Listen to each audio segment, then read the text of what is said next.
Advent means arrival. During the Advent season, as Christians, we look back on Jesus' first coming and we anticipate his second coming. We do that together. And you and I thought it would be a really good idea during this Advent season to focus specifically on the theme of darkness and light.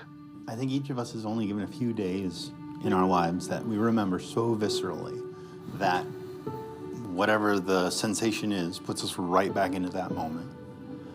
For me, the most recent one is the smell of the coffee that I was brewing the day that I received the call that let me know that my little sister Shelby had lost her battle with depression.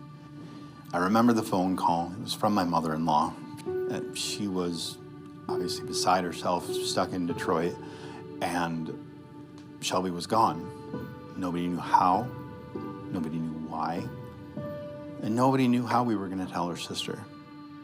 The world actually is dark. And Matthew 4 says, the people living in darkness, quoting Isaiah 9, have seen a great light. So we live in a broken world. We did back then, we do now. The world is very broken, even though it also has beauty in it. My mother-in-law asked me to take up the responsibility of doing that, of going to get her from work. If you know Andrea, you know that she is one of those people that just has an unlimited amount of love. No matter who you are or what you do, she will find a way to love you. And that has a lot of different consequences to it. One of those is that she feels everything so much deeper than you or I, right? Like things that you or I could just brush off, she feels in her core, and it has the potential to change her. Yes. We can't fix our problem on our own. Matthew 4 continues, the people living in darkness have seen a great light. Upon those living in the land of the shadow of death, a light has dawned. God has come from the outside to bring us something, to bring us healing and hope that we can't achieve on our own. And I just remember having this argument with God that's like, I get that bad stuff has to happen, but why this? Like why this? Yeah, horrible. What am I going to say? Or do you know what to say? Because I don't know what to say. Mm-hmm. And just, you better, have you ever had that moment with God where you're like, you better give me something to say? Many times. Because I'm just not, there's nothing. You have to come through. Yeah. All the way down to Kalamazoo, I was having this fight with God, and it was like, just nothing. And then finally when I got to where she worked, I was in the parking lot, and it was right before she was going to walk out to meet me, and I remember sitting on her bumper saying it one more time, like, this is as if I could tell God that this is his last chance. I said, this is your last chance. Help. Yep. And however one hears or feels the voice of God, I just felt this thing rise up in me that was like, you do this, and I will. And that's not to say God was bargaining with me. That's to say, you take this step, and I will meet you there. God pierces through the darkness to bring redemption, healing, meaning, and hope. John in John 1 says, the light shines in the darkness, and the darkness has not overcome it. Andrea comes out, and I say, Shelby's gone.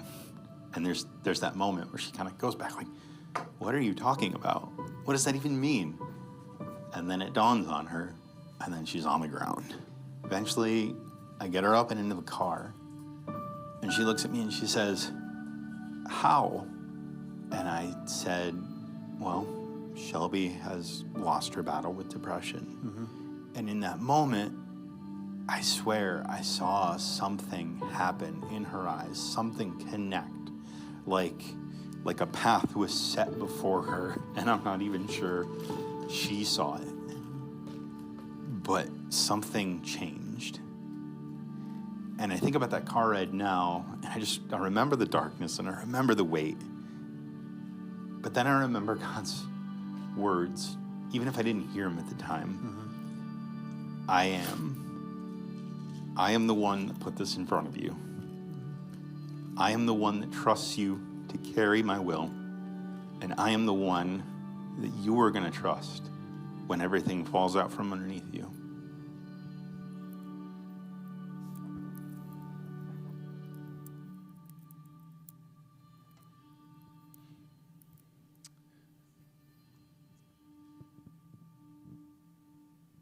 Thank you, Jake, for your courage.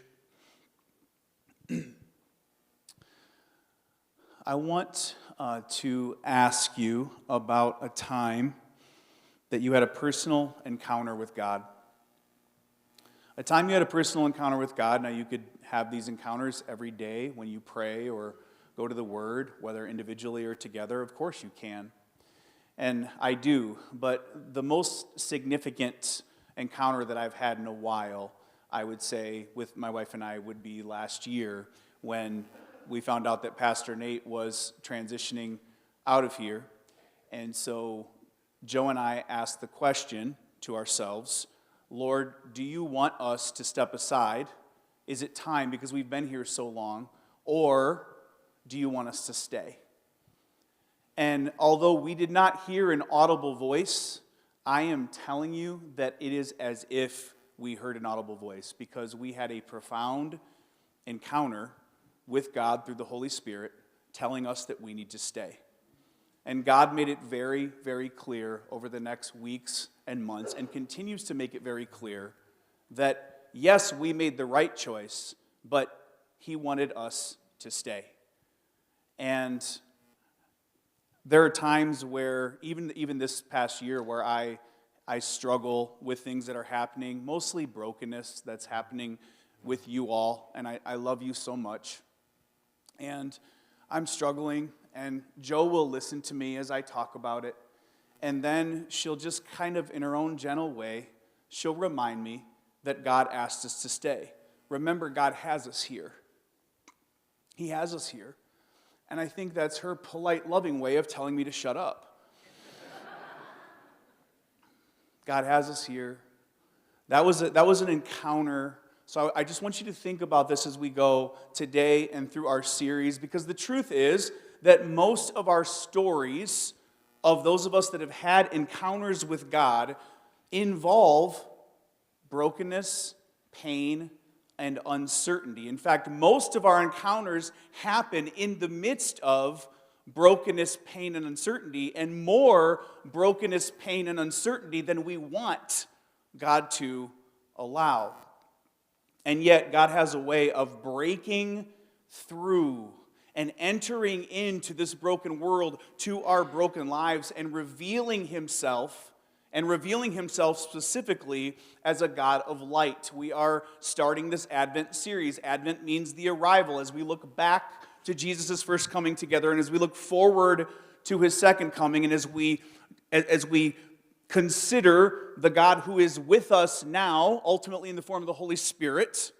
This is what Advent is about. It's a special time, which is why the decorations are beautiful and they make a lot of sense during the series, because it is a special time. We are caught up in this very large story that we're going to talk about a little bit today and going forward. If you are sitting here and you have never had an encounter like this, a personal encounter with God, with Jesus Christ, you have come to the right place. You're exactly where you need to be, because you're invited in to have this encounter and to consider this God. We're going to look at a couple of New Testament passages to set the tone. You saw it in the video, Matthew 4:16 and John 5:1, and we read this. The people living in darkness have seen a great light. Upon those living in the land of the shadow of death, a light has dawned. In Him, Jesus, was life, and that life was the light of all mankind. The light shines in the darkness, and the darkness has not and will not overcome it. So it's telling us a few things. First, the world is broken. Next, we can't fix it ultimately by ourselves. We need somebody to come from the outside. From outside the world, a light has dawned. God has broken in. He's entered into our broken and dark world. However, there is still brokenness. However, there is incredible reason to have real hope grounded hope, certain hope, both for the future, a future that will not include brokenness, sickness, and loneliness and death, and for right now, because our God is a God that reveals himself. He intervenes. He breaks in to our broken world. And he brings hope. He brings redemption. He brings restoration. He brings forgiveness. He brings hope, both now and in the future. We're going to be in the book of Exodus. We're going to take a few themes of light and darkness in our Advent series from the book of Exodus. And the book of Exodus is convenient in that all of us are journeying from somewhere to somewhere. And so Exodus makes sense that way. Exodus also talks about what true freedom is, which is important. And the Israelites we find them in hundreds of years of slavery in Egypt. What was an oasis for people outside Egypt that came to Egypt, namely the Israelites, has now turned into a prison because they have enslaved the Israelites, and God is about to enter in and reveal himself. And when God does this, it's the beginning of hope. And so we're going to jump right in to this character most of you are familiar with in the Old Testament called Moses and the burning bush. And we read this in Exodus 3, 2 through 3. There the angel of the Lord appeared to him, to Moses, in flames of fire from within a bush. Interesting. Moses saw that though the bush was on fire, it did not burn up. So Moses thought, I will go over and see the strange sight, why the bush does not burn up. We meet Moses, and he is on this huge detour of life. Israel is on this huge detour as they have spent hundreds of years enslaved. If you know the story of Moses, if you read in the early chapters of Exodus, he was saved by his mother, among others. He was a Hebrew boy, and there was an edict out to kill Hebrew babies. He was saved. He was raised in Egypt. He was raised to be a leader, ironically, of the Israelites. And then one day he killed an Egyptian soldier, and then he was exiled out to the middle of nowhere for a very long time. He was shepherding flocks that weren't his own. His dignity was gone, and you could almost hear God saying, this is perfect. This timing is perfect. Because it's only by everything going wrong in Moses' life that he has a genuine encounter with the one true God at all.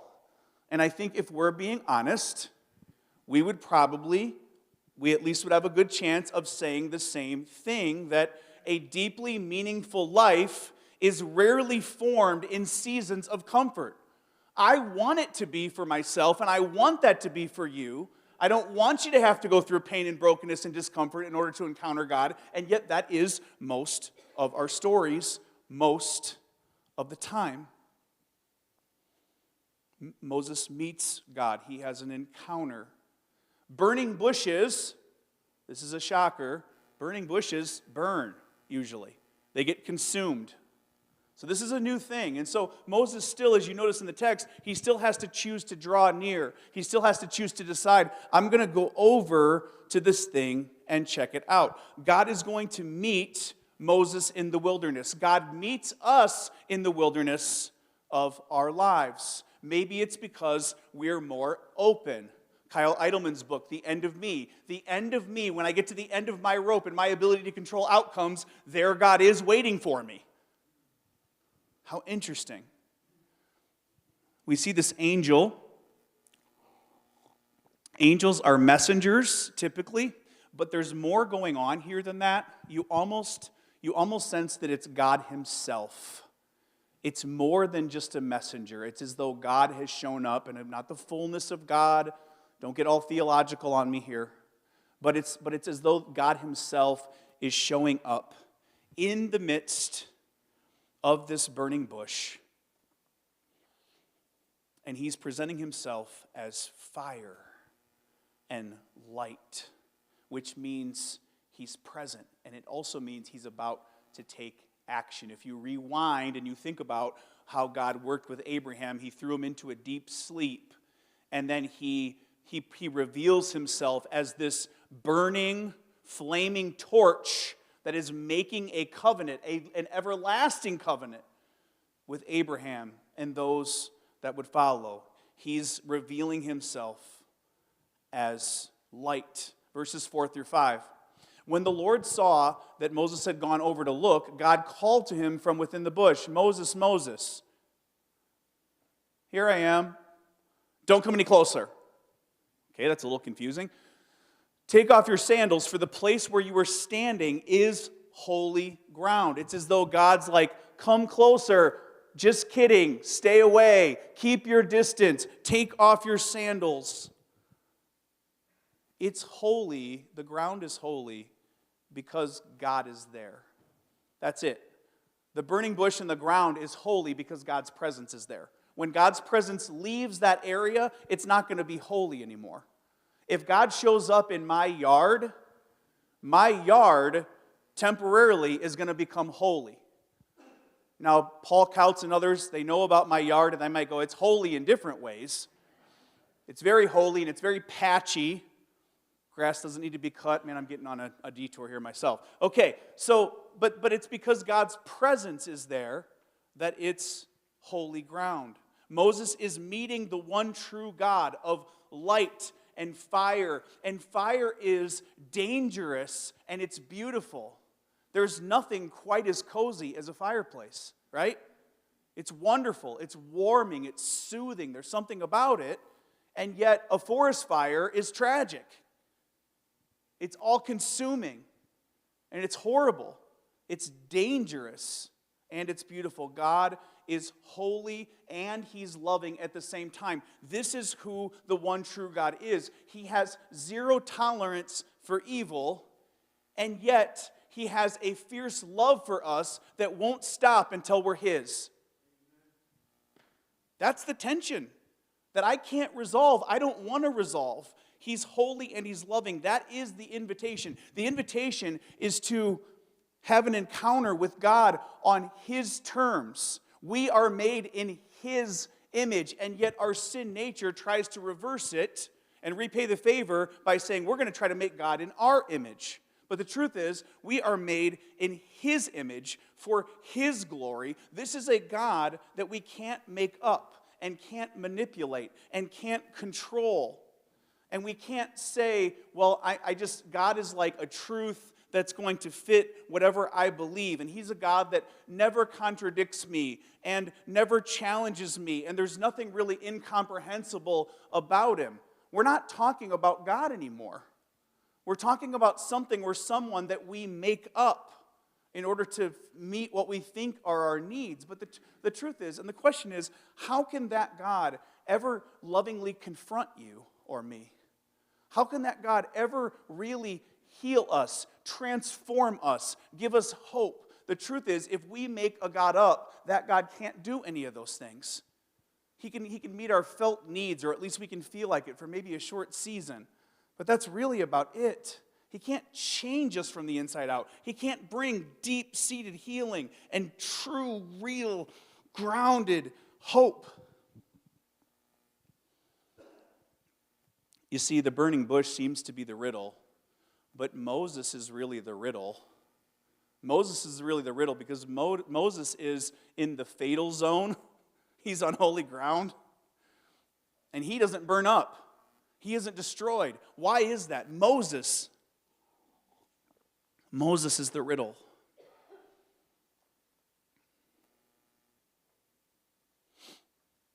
If you read later on, and we'll get there a little bit today, but God even allows Moses the chance to complain and whine. He even gives Moses a chance to go back and forth with him over and over and over again and whine and complain. Our God is an amazing God. Verses 7 and 8. The Lord said, I have indeed seen the misery of my people in Egypt. I have heard them crying out because of their slave drivers, and I am concerned about their suffering. So I have come down to rescue them from the hand of the Egyptians and to bring them up out of the land into a good and spacious land, a land flowing with milk and honey. It's not like the one true God is like, I guess I'll have pity on them. It's been 400 years? Or it's not like God is like, oh, all right, here we go. This is about God's character, and it's about His promises. Our God sees, our God hears, our God cares, and our God enters in. He sees, he hears, he cares, and he enters in. This is what Advent is all about. This is all action-oriented, like in other places in the Old Testament where it says, God remembered. God didn't forget, not in the way that we talk about it, but when it says remember, it means that he's about to take action, which means he shows up in the midst of this burning bush that's not consumed. He's revealing himself, and it's go time. It's about to be go time. Whatever follows next is going to be incredibly interesting. The question is, do we believe that God is like this? Do we believe that he is a God that sees and hears and cares and breaks through?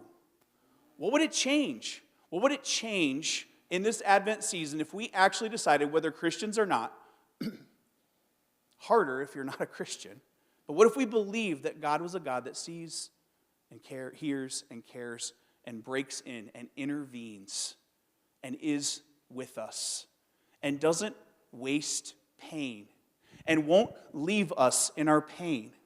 How would that shape our hearts and our minds? How would that shape or reshape our actions? How would that reorient or really change us if we actually believe that?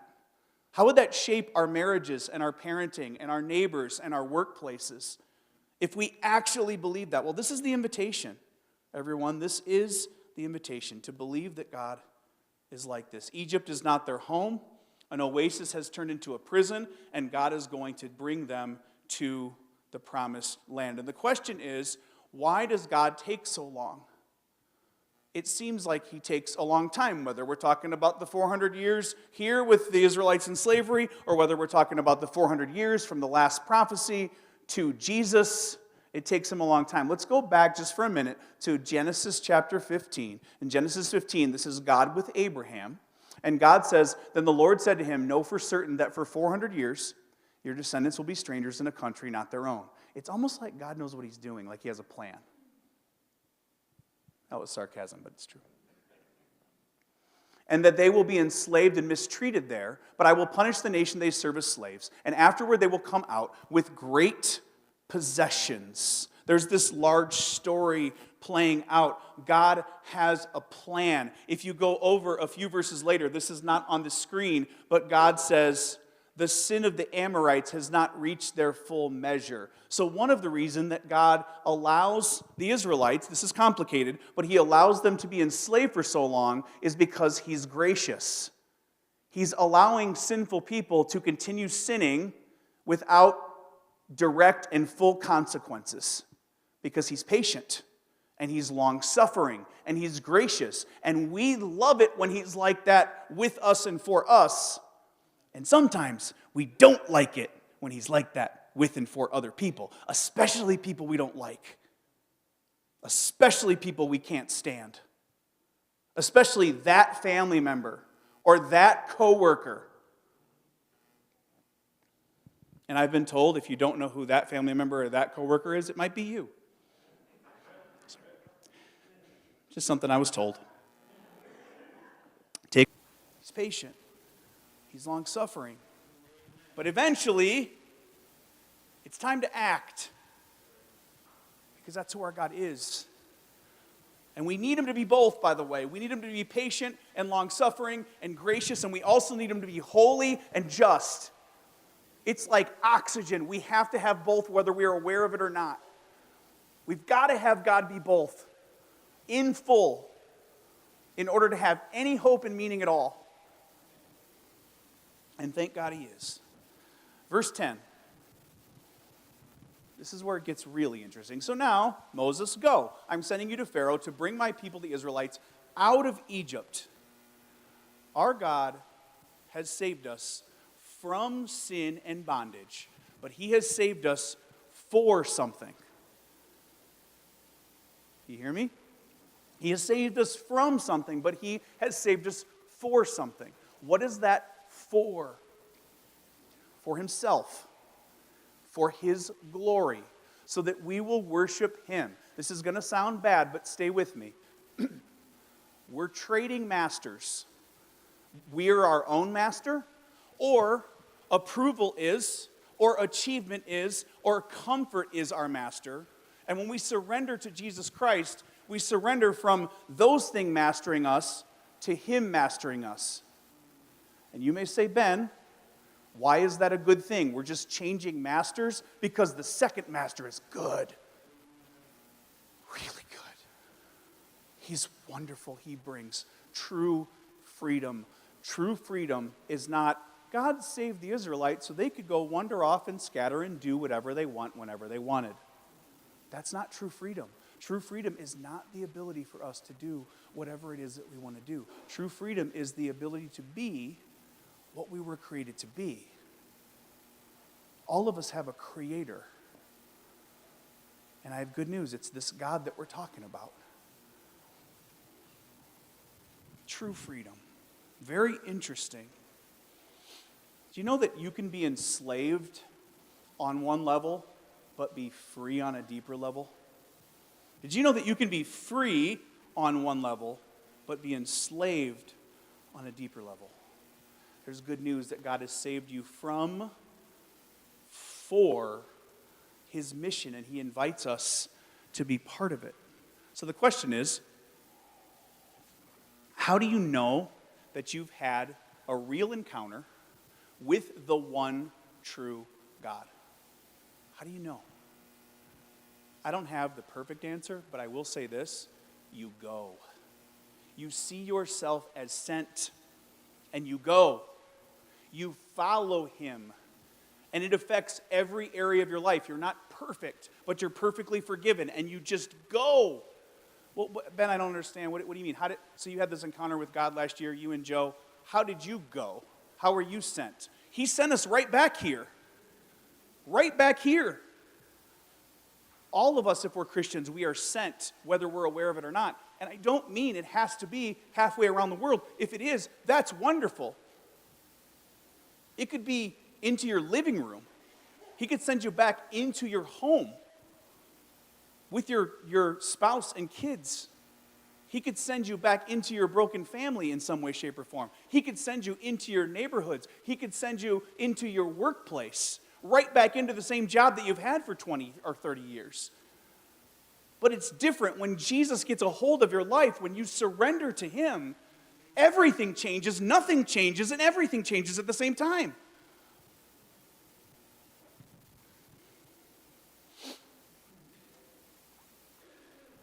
Moses is sent. This is pretty strong language, but I think the truth is that God doesn't usually reveal Himself without sending us, without asking us also to go. You see, Moses he's going to become a burning bush. He's going to become a walking, talking, mobile, burning bush. He's going to be not perfect, but he's going to be inexplicable to people. He's going to fall in love with a relationship with God. He's going to have intimacy. The scriptures say he spoke to God face to face. It's an intimacy term. He's going to crave that relationship with God, and it's going to just flow out of him. He's going to become a mobile burning bush, inexplicable, humble and confident at the same time. From fear, even though we're still afraid, to being controlled by confidence, and my confidence not being in myself, but in God. That's going to change Moses. The Spirit of God changes us, and He makes us living, breathing, walking, talking, burning bushes. And we go from place to place, revealing the heart of God, revealing the heart of Christ. We're inexplicable. We don't make sense, especially if we have like these pasts that weren't as Christians. It doesn't make sense to people. We're weird. But it's like, you ever heard the term like, but you're a good weird?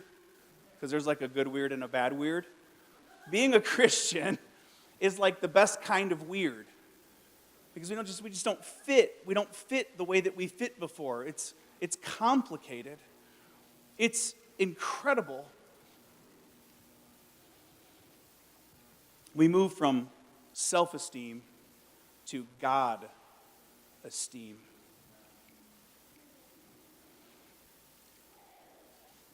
And the more mistakes we've made, and the more brokenness we have, if we surrender to Jesus Christ, all we are larger trophies of his grace. That's it. We're just bigger trophies. I got some really big, cheap plastic trophies growing up, like in Little League stuff. I used to think those were just the coolest things. And now I look back on them and I'm just like, what a cheap piece of plastic that is. But with Jesus, it's the best kind of trophy because it's a reflection of who he is and what he's done in my life. It's not me, it's Christ in me. It's not just me, but it's also not like Jesus comes in and he kicks me out or he erases me like Marty McFly in Back to the Future. Did I get that right, Jake? I'm sorry. I'm treading on with Jake. He knows all the movies and like I try to show off and he doesn't erase us. He loves us. He preserves us somehow. He uproots our sin without uprooting us. It's just incredible. Moses' response to all this, I never thought you'd ask. Moses said to God, "Who am I that I should go to Pharaoh and bring the Israelites out of Egypt?"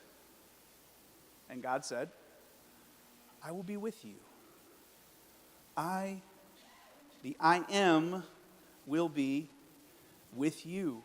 Now you can imagine Moses, I don't know this for sure, but I can kind of extrapolate that Moses is thinking about the hundreds of years of slavery and how powerful the Egyptians are and how he has been exiled for 40 years and how he's 80 years old, which wasn't even young back then, honestly, and how he wasn't good with his speech, all these things that he was or wasn't, and honestly, Moses is putting too much focus on himself and his ability to try to control outcomes, and Moses is missing the point because it's not about Moses this and Moses that, it's about the I am being with Moses. It's going to be a joint mission. God is going to do the heavy lifting, and God is only going to give enough light to Moses so that Moses can take the next step, not 20 steps down the road, because God wants us to trust him. Because that's how we really grow and become more like Jesus, is when we choose to trust him. Not just surrender, but just continue to trust him.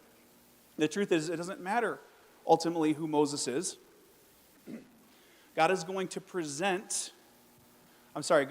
be present with Moses in all of the twists and turns that you're going to see in the next chapters of Exodus. He's going to be just as present with Moses through all of that as he is in the burning bush in that moment.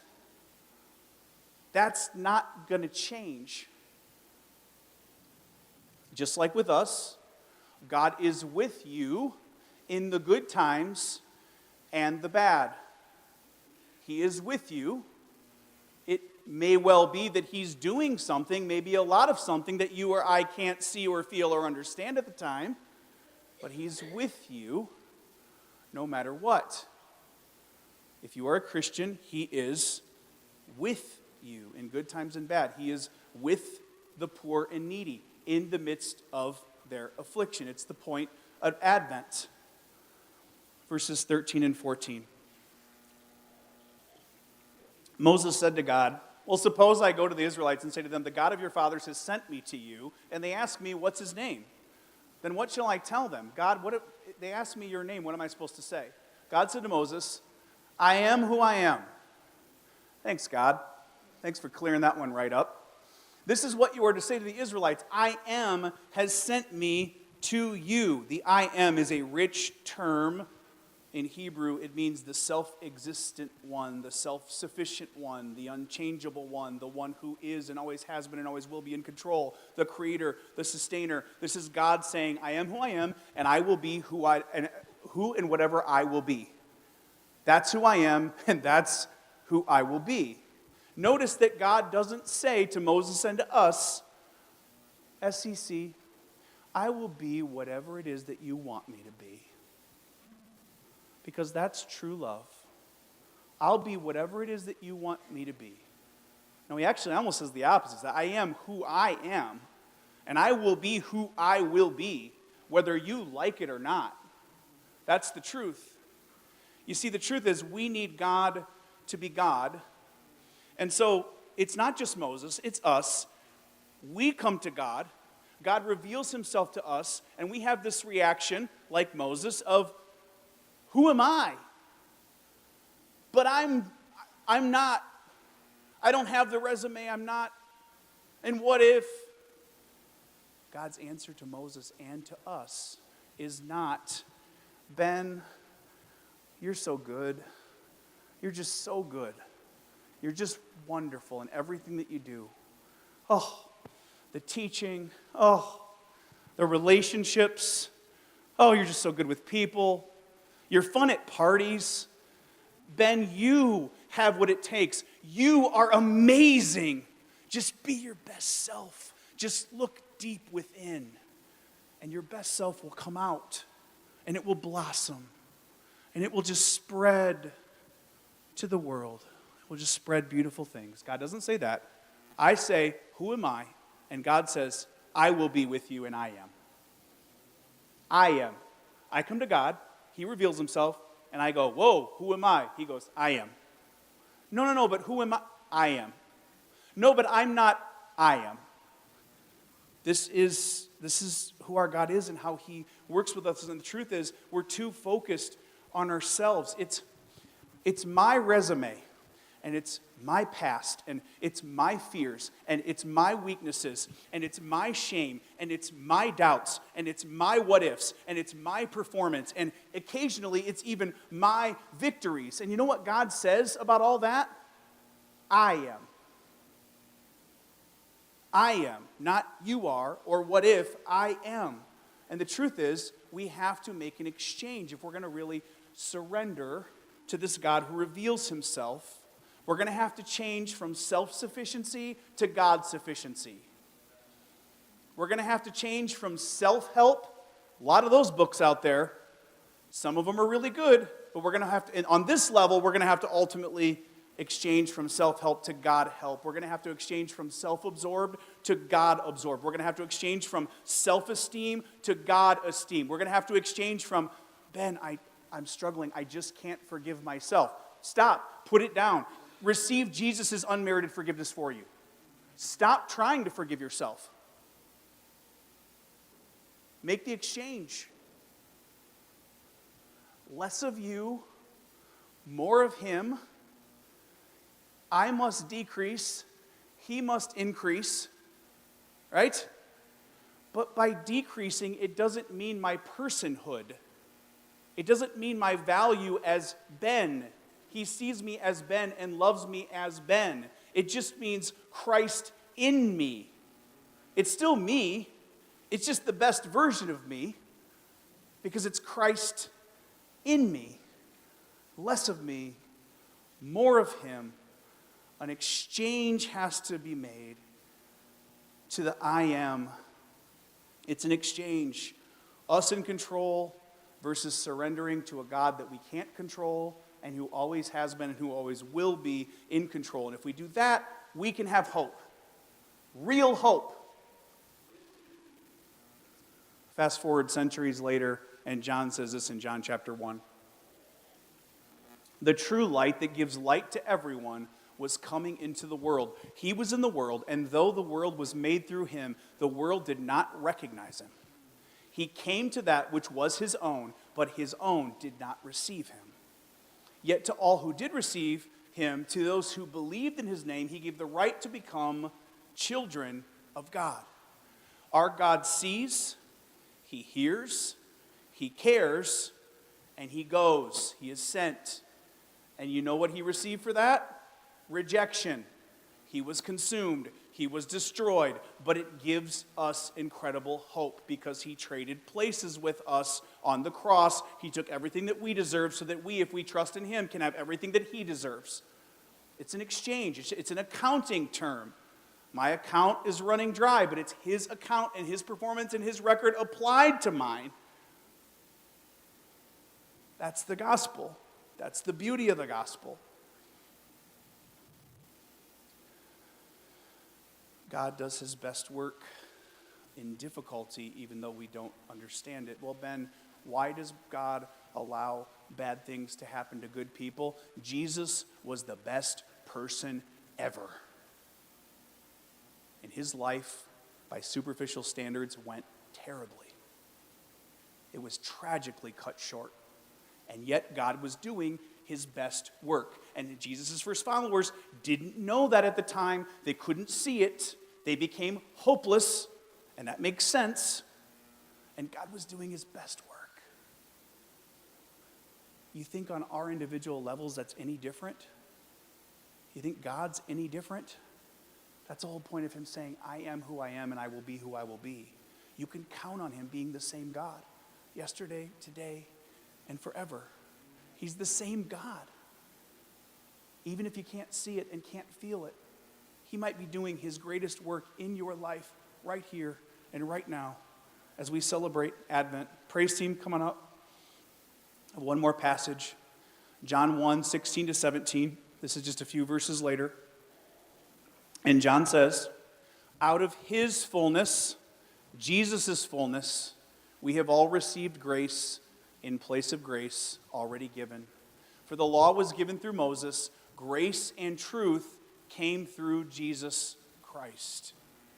It's not our fullness, it's Jesus' fullness applied to our account. It's not my ability to work myself up in a lather and become one day good enough for God. It's Jesus' fullness applied to me so that when God sees me, he sees me as full through the lens of Jesus' fullness.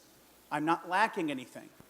Not because my resume says it, but because Jesus' resume applied to my account says it. It's out of his fullness.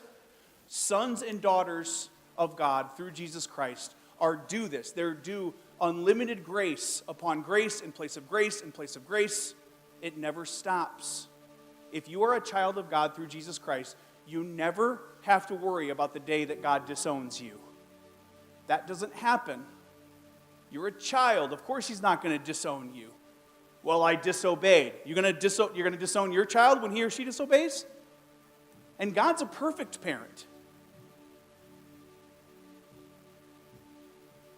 The greatest gift that God can give us through Jesus Christ is not health or wealth or power, but grace. The law was gracious. Moses was the famous one. He's the most famous prophet. No one was closer in the Old Testament with God than Moses. He spoke to him face to face. It's an intimacy term, as a man speaks with his friend. But the truth is, even Moses points to something greater, because Jesus actually is the fulfillment. He is the fullness. He is the I am come in the flesh. The law is good, but it mirrors light. Jesus is the light. In Jesus, and only in Jesus, do God's holiness and justice and his love and mercy and grace come together perfectly. And in this season and in every season, we need God to be fully both. And praise God that he is. This is the invitation during Advent.